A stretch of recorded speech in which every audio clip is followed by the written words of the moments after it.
Hai, selamat malam. Kali ini aku akan menceritakan sebuah kisah dari kasus Hans Sister. Persaingan antar saudara kandung merupakan hal yang lumrah terjadi.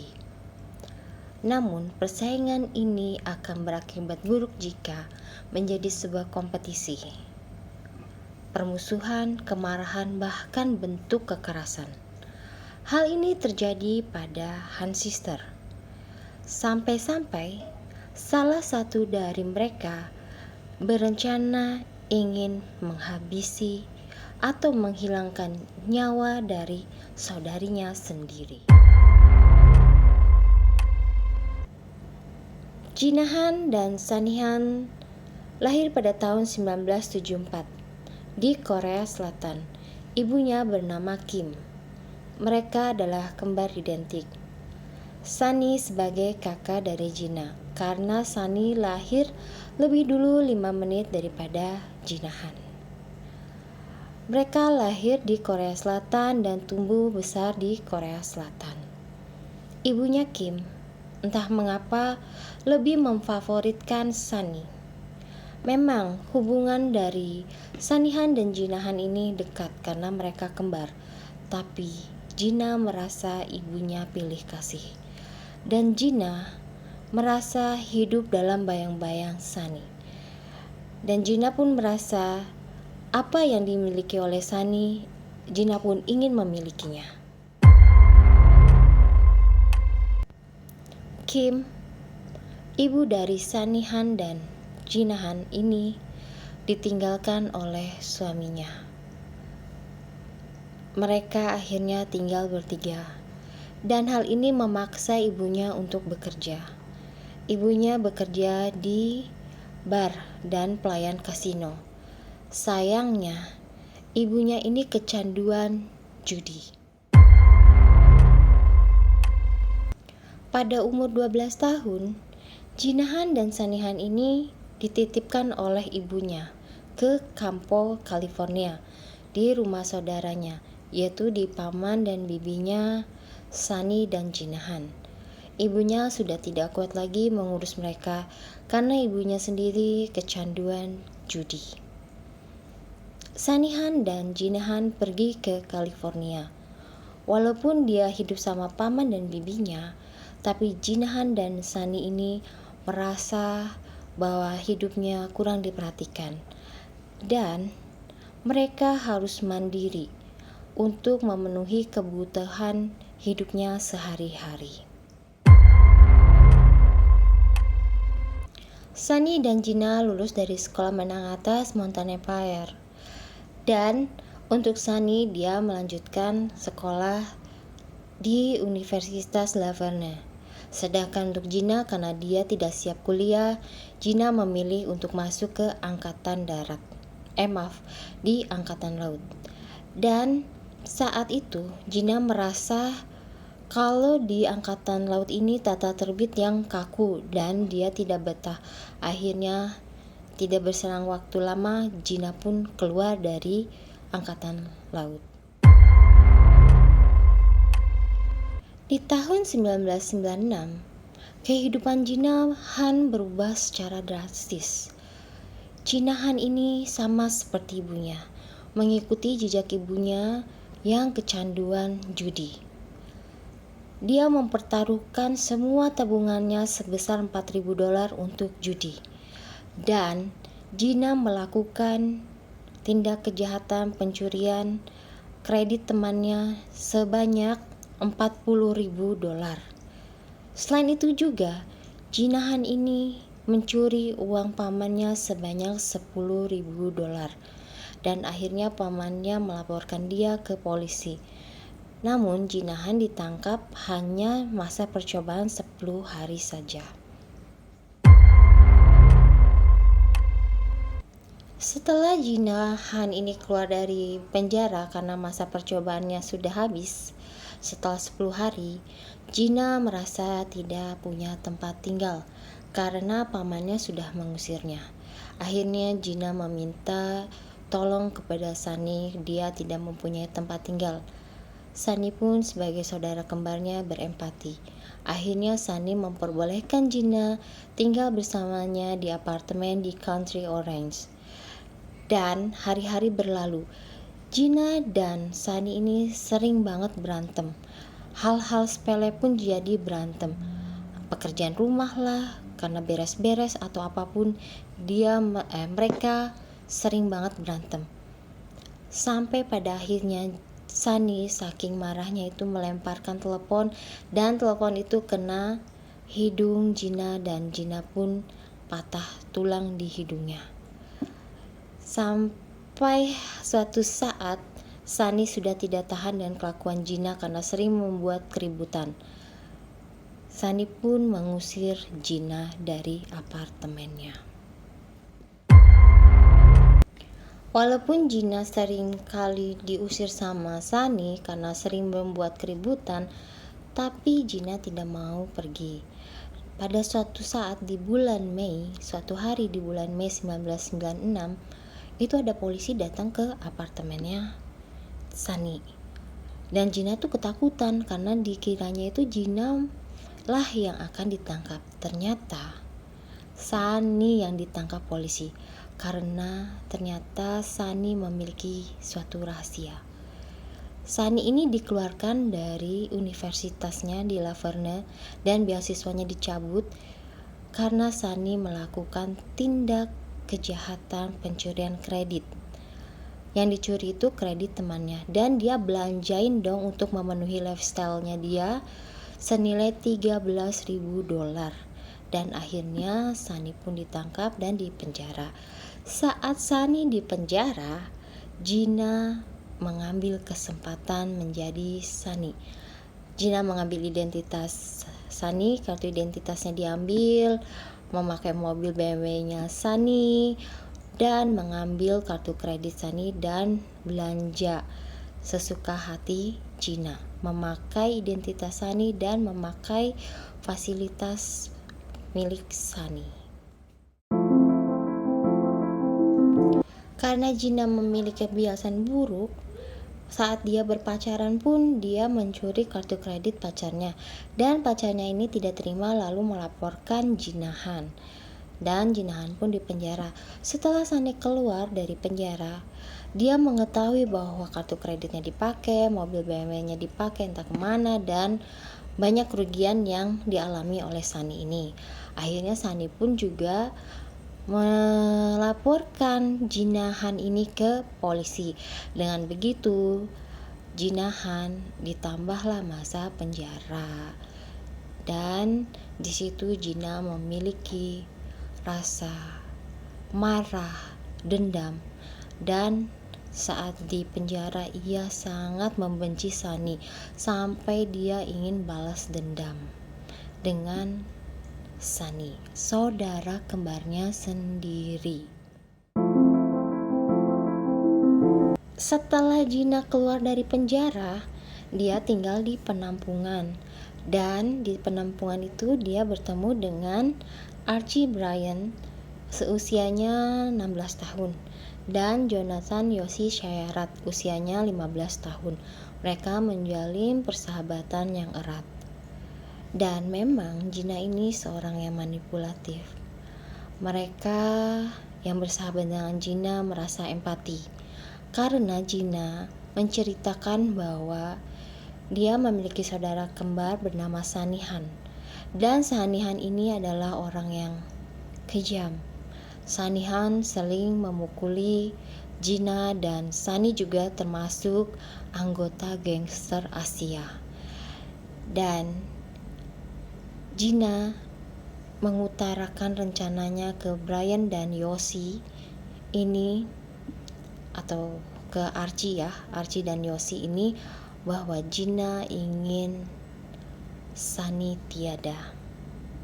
Dan Gina merasa untuk Sunny tiada maka hidupnya akan menjadi lebih baik. Archie sebagai teman Gina merasa empati dengan cerita Gina. Entah mengapa Archie ini mau membantu Gina mendapatkan senjata berupa pistol kecil yang ia dapatkan dari rekan-rekannya dengan harga $60 saja. Suatu hari ini Archie dan Yosi terlambat sekolah, dan Archie dan Yosi ini tuh meminta Gina untuk mengantarnya atau meminta tumpangan ke Gina, memintanya untuk mengantarkan sekolah. Di perjalanan, seorang Gina yang manipulatif, dia mengajak Yosi dan Archie ini untuk bolos sekolah, dan masing-masing akan diberi $100 kalau mereka ikut dengan Gina ke Irvine, dan mereka pun setuju. Akhirnya mereka bertiga berlayar ke Irvine. Di perjalanan, Gina mengatakan ingin sekali mengambil barang-barangnya yang ada di apartemen Sunny. Tapi Gina ini takut karena di apartemen Sunny itu ada gangster Asia, dan dia tuh cerita kalau Gina ini pernah dilecehkan, sehingga Gina takut untuk datang ke apartemen Sunny. Mendengar cerita itu, Yosi dan Archie pun berempati. Akhirnya dia menyetujui kalau ingin membantu Gina untuk mengambil barang-barangnya, dan mereka pun sempat mampir di toko Ralph yang kayak toko-toko grosir gitu, dan Gina membeli kentang, tali, dan lakban. Archie pun nanya, ini buat apa? Ada tali, ada lakban gitu kan. Dan akhirnya Gina pun mengutarakan rencananya bahwa Gina ingin sekali menghilangkan nyawa saudarinya sendiri. Saat itu Archie menolak untuk terlibat dalam rencana Gina, tapi seorang Gina yang manipulatif entah mengapa, akhirnya Archie dan Yosi ini pun mau membantu Gina melakukan hal buruk itu. Pada tanggal 16 November 1996, jam 3.20 sore, Archie, Gina, dan Yosi pun sampai di apartemen Sunny. Tapi saat itu Gina menunggu di mobil. Saat itu Archie dan Yosi naik ke atas ke apartemennya Gina. Kemudian dia mengetuk apartemennya Gina. Si Yosi dan Archie ini berpura-pura menjadi penjual majalah. Dan saat dia mengetuk kamarnya Sunny, ternyata yang buka itu teman sekamarnya Sunny, namanya Helen. Nah, Helen itu membuka pintu dan Archie menawarkan majalah, tapi Helen menolak. Dan saat mau menutup pintu, Archie ini pun mendorong Helen sampai Helen itu terjatuh dan langsung menodongkan pistol. Kemudian Kemudian Helen ini berteriak, ambil saja apa yang kamu mau, karena dikiranya mereka itu adalah pencuri. Kemudian Helen diikat. Sunny yang ada di kamar mandi ini mendengar teriakan Helen dan langsung gercep nelfon 911. 911. Sempet ya Sunny ini ngobrol sama operator 911 dengan nada yang gugup dan ketakutan. Sunny ini gemeteran gitu sampai suaranya terdengar sama Archie, dan Archie itu masuk ngedobrak pintu yang di kamar mandi yang ada Sunny-nya. Kemudian si Sunny ini ditodongin pistol tepat di mukanya. Sunny ketakutan dan Sunny itu diikat. Kemudian Sunny dan Helen itu dimasukkan ke bathtub kayak gitu. Mereka dalam keadaan tangan diikat, mulutnya dilakban. Dan karena tadi itu Sunny sempat nelfon 911, akhirnya tuh polisi datang gitu. Polisi setempat datang, suaranya tuh kedengar sirinenya. Yosi berhasil kabur, dan Archie ini karena panik ya, akhirnya dia ngebuka lakbannya dan bilang ini prank ya, bilang ke polisi ini tuh lelucon, ini tuh hanya prank aja gitu kan. Dan saat polisi datang, mereka diamankan, Helen dan Sunny ini diamankan dan kemudian Archie ditangkap.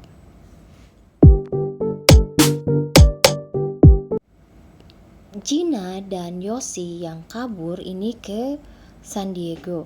Gina ini menggunakan identitasnya Sunny. Dia menarik uang sebesar $5.000 di Laguna Beach Bank. Dan dia juga mau menyewa mobil sport ZX300. Saat itu naasnya dokumen yang untuk menyewa mobil itu tuh nggak lengkap. Dan juga pemilik dari sewa mobil ini melihat wajah Gina ini kayak curiga gitu. Dia nanya, ini kamu dengan siapa? Saya Sunny. Dia bilang, Sunny Han, saya saudaranya Gina. Tapi karena si pemilik sewa ini tuh agak curiga karena di televisi sudah disiarkan bahwa ada wanita yang buron dari polisi dan wajahnya tuh ya mirip Gina, memang Gina gitu. Akhirnya si penyewa ini menelpon polisi dan polisi setempat pun gak perlu lama langsung menangkap Gina Han dan Yoshi. Persidangan atas dugaan percobaan penghilangan nyawa Sunny pun akhirnya digelar. Dan persidangan ini tuh cukup memakan waktu yang panjang. Dan anehnya, di luar persidangan ada komunitas dari Korea yang menganggap bahwa Sunny ini berlebihan dan mendukung Gina karena Gina adalah saudara kembar identik Sunny. Dan mereka ini percaya bahwa Gina itu hanya melakukan prank. Aneh banget kan, tapi udah jelas-jelas loh yang dibawa sama Archie ini bukanlah pistol mainan, tapi pistol beneran dan ada isinya 2 peluru. Sunny dan Helen pun menjadi saksi. Saat sidang pertama dilakukan, Sunny masih shock dan dia masih belum percaya kalau saudaranya sendirilah yang merencanakan penghilangan atas nyawanya. Saat itu Sunny mampu menjawab seluruh pertanyaan dari jaksa penuntut. Akan tetapi untuk hari keduanya berikutnya Sunny ini sempat minum pil tidur sebanyak 35 butir karena dia merasa ada tekanan dari ibunya. Dia berantem hebat dengan ibunya dan Sunny pun diputusin sama pacarnya. Benar-benar lagi ke dalam tekanan dan akhirnya Sunny pun mencoba untuk menghilangkan nyawanya sendiri. Akhirnya persidangan pun ditunda sampai kondisi Sunny baik-baik saja.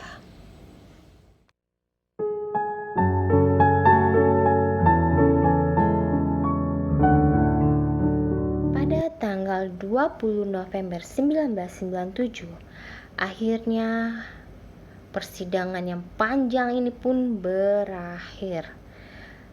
Dan hakim menyatakan bahwa Gina, Archie, dan Yoshi ini bersalah. Archie mendapat hukuman selama 16 tahun penjara, Yoshi 4 tahun penjara. Tapi saat itu Yoshi dan Archie merasa keberatan karena dia juga ada korban manipulatif dari Gina. Dan hakim pun memberikan keringanan kepada Yoshi dan Archie. Yoshi akhirnya dihukum 4 tahun dan Archie hanya 14 tahun. 2011 Archie ini keluar penjara. Archie memulai hidup yang baik. Saat ini Archie menjadi manajer di suatu perusahaan di San Diego, menikah dan memiliki anak. Sedangkan untuk Yoshi tidak diketahui kabarnya. Dan sedangkan untuk Gina dihukum selama 26 tahun penjara. Namun di tahun 2017, Sunny Han ini mengajukan kebebasan bersyarat untuk Gina karena orang tuanya, ibunya Kim, sakit diabetes yang akut. Dan akhirnya di tahun 2018 pun Gina akhirnya bebas.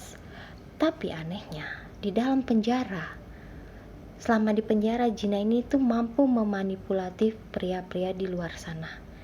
Sampai-sampai pria Inggris itu kena manipulatifnya Gina, dan dia memberikan cek senilai $100.000 ke Gina Han. Parah banget ya, tapi ya karena sudah diputuskan, makanya Gina tetap keluar di tahun 2018.